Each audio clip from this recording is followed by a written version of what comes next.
Welcome to the Old Time Radio Westerns. I'm your host, Andrew Rhynes, and I'm excited to bring you another episode absolutely free. This is one of over 80 episodes released monthly for your enjoyment. Now, let's get into this episode.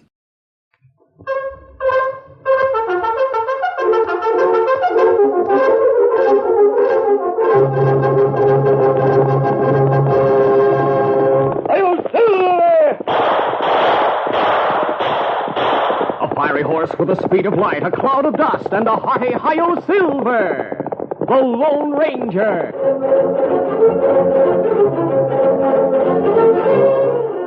Before this exciting adventure, a word from our sponsor. General Mills, makers of Cheerios, the ready-to-eat oat cereal that gives you go power, and Wheaties, the breakfast of champions, present by special recording, The Lone Ranger. When Bill's at bat, the kids all shout, "You can't strike that slugger out." He gets a hit because he knows he's got go power from Cheerios. Yes, he's got go power. There he goes. He's feeling his Cheerios, Cheerios, Cheerios. Sure, Cheerios, the cereal that's fun to eat because it's shaped like little letter O's. The only ready-to-eat oat cereal with this fresh toasted oat flavor. And listen, every delicious spoonful of Cheerios and milk is real muscle-building food. Each spoonful contains vitamins, minerals, and proteins your body needs. Yes, the good things in a Cheerios breakfast do good things for your body. Help you have healthy nerves, good red blood, strong bones and muscles. Yes, Cheerios is made to give you real go power. So every morning, get going and keep going with Cheerios. Then you'll hear people say, "He's feeling his Cheerios."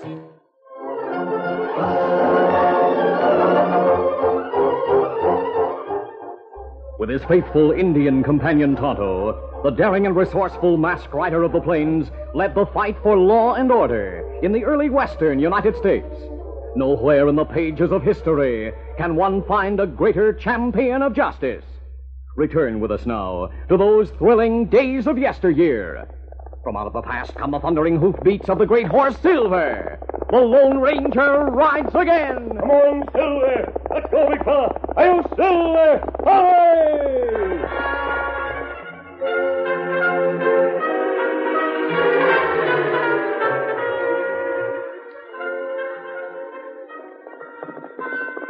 It was near twilight when the Lone Ranger and Tonto drew rein at the mission. Their old friend, the Padre, who had been told of their approach by one of his Indian converts, met them at the door with a greeting. Welcome, my son. It's good to see you again, Padre. Will you not dismount? Thank you. Easy, fella. Well, what brings you back to my humble mission? Not trouble, I hope. No, Padre. I'm in need of silver bullets and horseshoes. I expected Jim, the man who makes them for me, to send you a supply so I could pick it up without going out of my way. I received a letter from a man named Jim last week. He wrote that he would send a box of such supplies to the mission and asked me to hold it for you. The shipment would arrive on today's stagecoach. Look. Dust cloud on trail. The stage is coming. The driver isn't sparing his horses. Kimasabi. Me see feller lying on top. Must be the shotgun guard. Something wrong. Is the coach going to stop? Yes, the driver's setting his brakes. Padre! Say, who is that masked man? Do not be alarmed. He and the Indian are friends of mine. What ails your guard? He's dead. Dead? What happened? 2 road agents slugged him.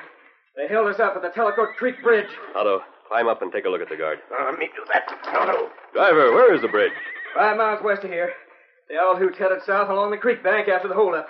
Can you describe them? All I'm sure about is that they had bandanas over their faces. Where are your passengers? I wasn't carrying any. No gold either. Just mail and express, and the road agents took all of that, including a heavy wooden box addressed to you, Padre. It must have been the box from Jim. In the hands of outlaws, its contents may prove dangerous, my son. Yes, you're right, Padre. Guard dead, Kimasabi. All right, then jump down. Come. Into the saddle, steady, Silver, easy. Easy, fella. Where do you think outlaws go? It's probable that they're now riding downstream in the creek, trying to cover their trail. Why you say downstream? Because the creek flows rapidly down from the mountains. It's very hard to ride against a swift current, as all Westerners know. That's right.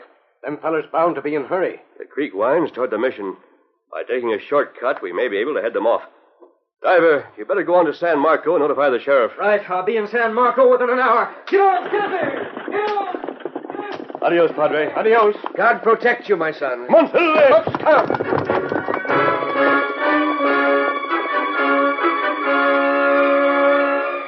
As the Lone Ranger and Tonto galloped away from the mission, the stage robbers examined their loot on the banks of the creek several miles below the bridge. They were Rawhide Norton and Pony Joe Mills, both wandering outlaws who had no criminal records in that part of the West.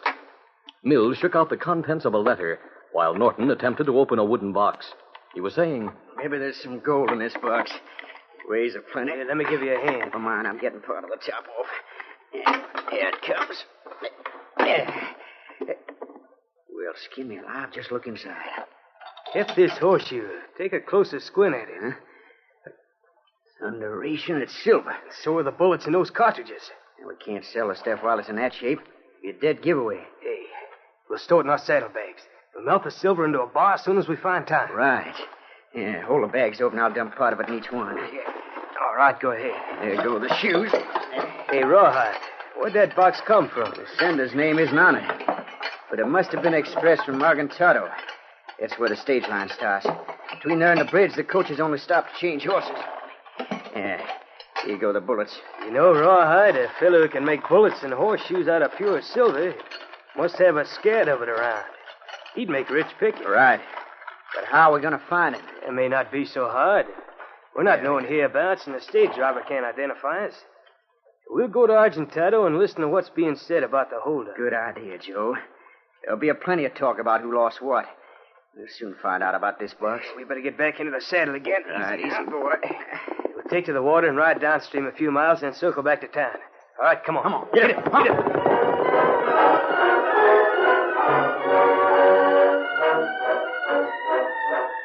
Soon after the outlaws turned their horses into the creek and began following its bed, the Lone Ranger and Tonto reached a point much farther downstream. With the return of daylight, the masked man and Indian, who had been riding slowly against the current, pulled up. Oh, Silver. Oh, Scout. Oh, boy. Valet. Oh. Outlaws not come this far, Kimasabi. Perhaps we missed them by reaching the creek too late. And them not pass here. Water clear, shallow. Me not see where hoofs turn stone or scratch it. And they must have left the creek somewhere ahead of us. The banks here plenty low. Make good place to turn out. Look at the upstream bank I'm pointing to, Tonto. Ah. Footprints there. And where them go? They lead out of the creek and into a ravine. Head your horse out of the water and we'll follow them. Come on, Silver. Get 'em up, Scout.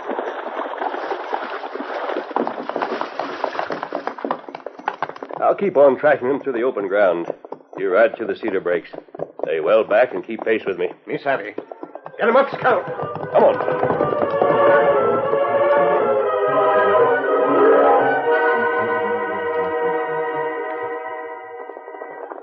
A few minutes after Tonto disappeared on one side of the ravine, the outlaws circled back on the other, executing the maneuver which the Lone Ranger had foreseen. Reaching the edge of the evergreen screen, they halted their horses. Hold on. Hey, you see anything, Rawhide? No. No, wait. Look, Somebody's coming. a masked man. Come on, let's rush him. Come on. Get him! Pull up there, fella! You're covered! Get your hands up! The Lone Ranger, who had anticipated just such an attack, had been riding with his right hand on the butt of a loosened gun. As the stage robbers broke from cover, he drew and fired with a single swift motion. Rawhide's gun fell from his hand as he squawked. Oh, he shot me. You behind him. Drop your gun or you'll get the same. Don't shoot. I'm dropping it.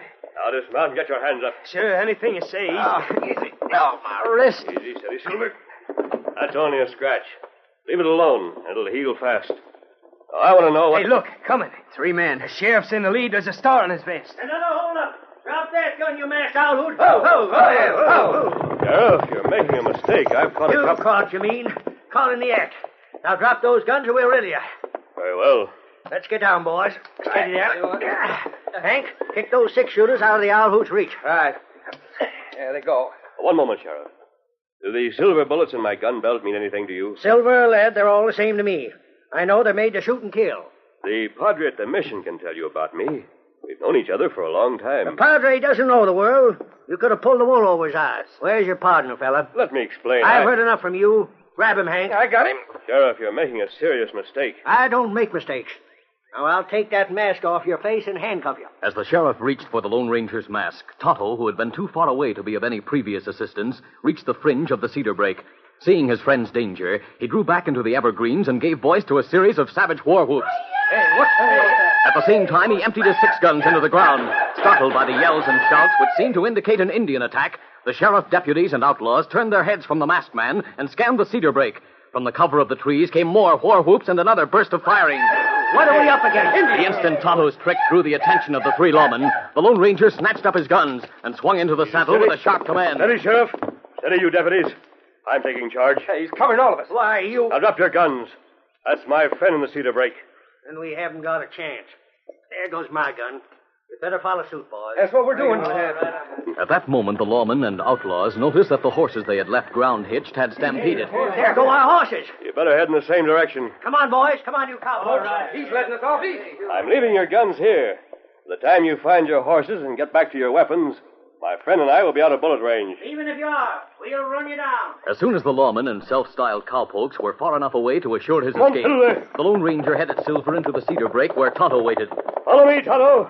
Sheriff and his deputies will soon be on our trail. Get him up, Scout. Why you not bring outlaws along? It's taken too much time to hunt down their horses. And where we go? We'll circle back and go to the mission. Only the padre can clear us. Come on, Get him up, Scout.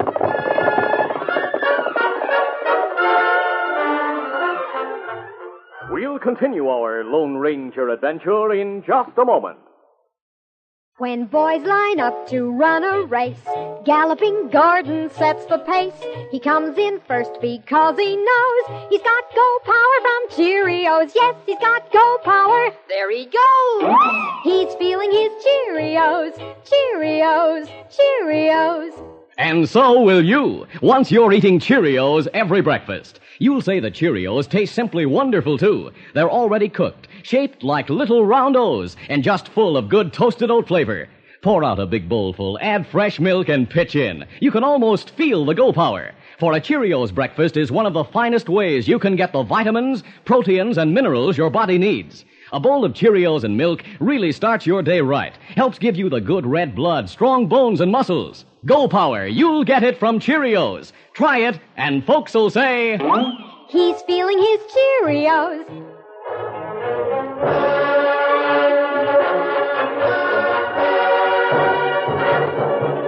Now to continue. It was the following day when the Padre returned from San Marco, where he had seen the sheriff on the Lone Ranger's behalf. He found the masked man and Indian waiting outside the mission stables with their horses. Smiling, the venerable priest reported, My son, it is well that I spoke for you. The sheriff was greatly outraged by the ruse which enabled you to escape from him and his deputies. It was only after a long and, I fear, a rather heated discussion that I was able to convince him of your innocence. Thank you, Padre. Is he holding the real outlaws? Oh, they slipped away from him soon after your escape. Then we have gained nothing. They cannot evade divine retribution. But maybe them kill more people before them die. Better we go after them. Tonto, we're not equipped to hunt them now.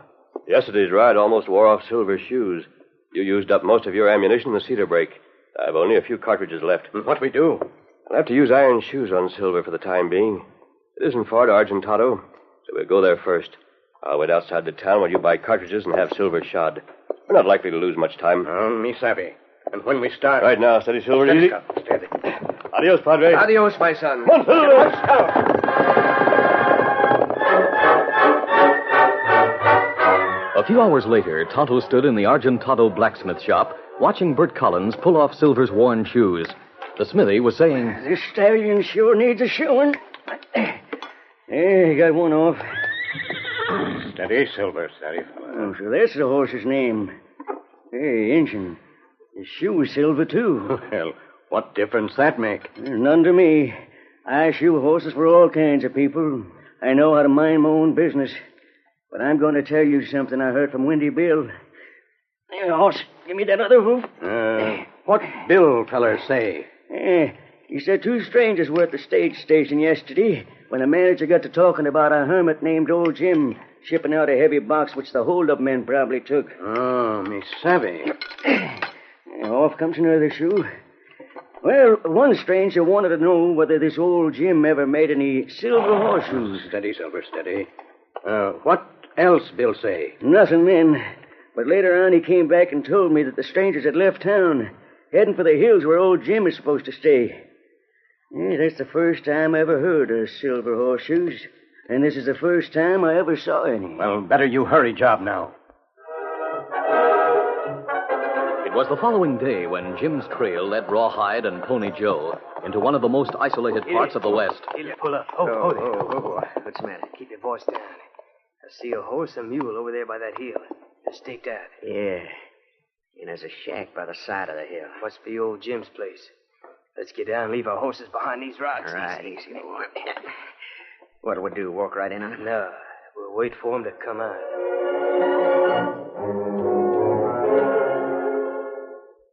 As he worked at his bench, old Jim talked to himself, as is the habit of many men who live alone. He was saying, Well, I reckon must be time for supper. First off, I'd better fetch me a pail of water from the spring.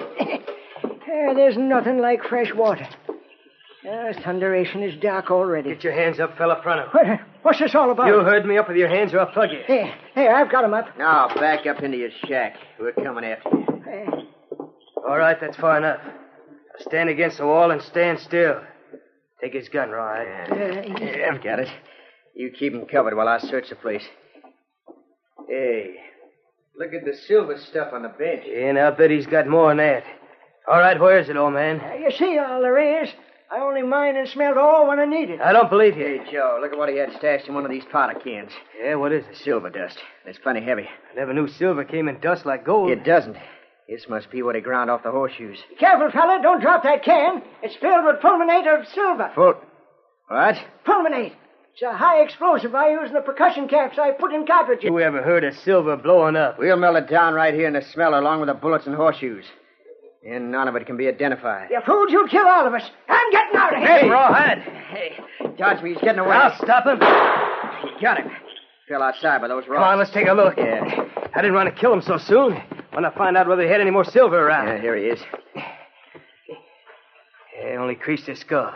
He's still alive. And let's keep him alive and make him talk later on, when he recovers consciousness. Right now, we better tie and gag him, then carry him back to the shack. What's the use of lugging him all the way back to the shack? He can't yell or get away. Yeah, that's so. All right, we'll just leave him here while we melt down the silver.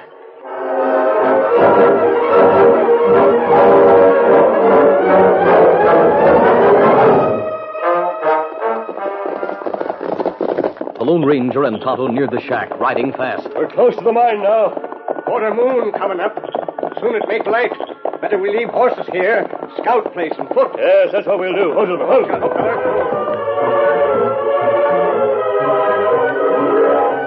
As the masked man and Indian dismounted, they were startled by another sound close at hand. Somebody groaned. Where is he? Here in shadow. It old Jim. Him shot. Is he No. dead? No, but him tied and gagged. Heart still beats strong. That's good. The outlaws are inside the shack. Take care of him while I try to find out what they're doing. As the Lone Ranger wormed his way toward the door of the shack, Tonto freed old Jim from his bonds and gag and gave him water. The aged minekeeper groaned again and opened his eyes. Tonto, you here? Everything be all right now, Jim. Where's our friend? Well, him crawled to shack to see what outlaws do. Tell him to come back. He's going to his death. Outlaws not see him. It isn't the outlaws. That's what they're doing.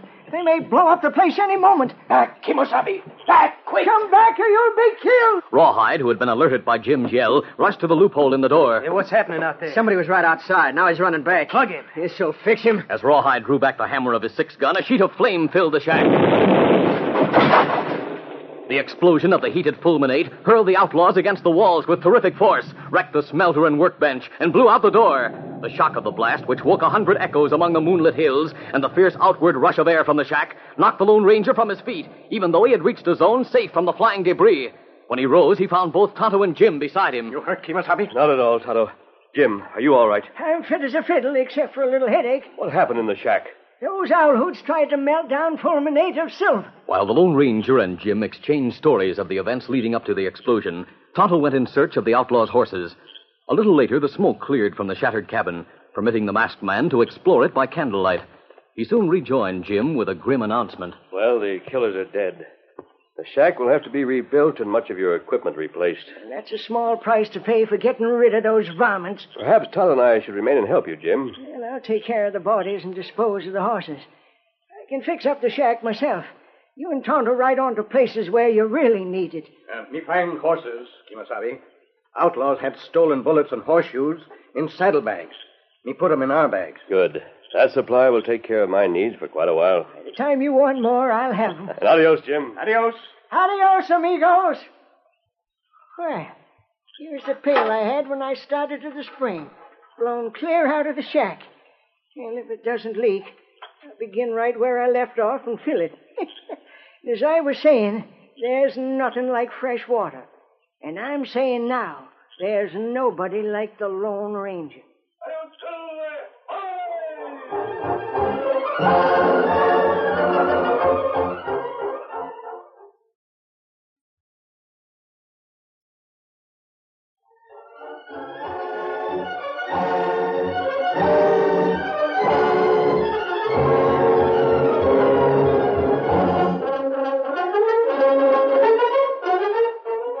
The Lone Ranger, a copyrighted feature of the Lone Ranger Incorporated, is produced by Trendle Campbell Muir Incorporated.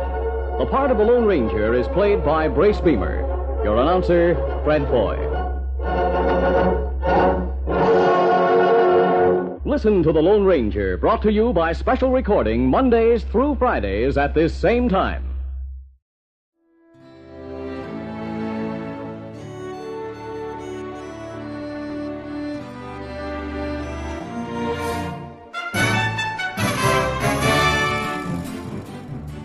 This has been a presentation of OTRWesterns.com, and we hope you enjoyed. Please take some time to like and rate this episode within your favorite podcast application. Follow us on Facebook by going to OTRWesterns.com/Facebook, and subscribe to our YouTube channel by going to OTRWesterns.com/YouTube. Become one of our ranch hands and unlock some exclusive content. We want to thank the following ranch hand, Steve, who joined us recently. You too can join by going to OTRWesterns.com/donate. Send us an email, podcast@OTRWesterns.com, and you can call and leave us a voicemail, 707-986-8739. This episode is copyright under the attribution, non-commercial, share-alike copyright. For more information, go to OTRWesterns.com/copyright. Have a great day, and thanks for listening.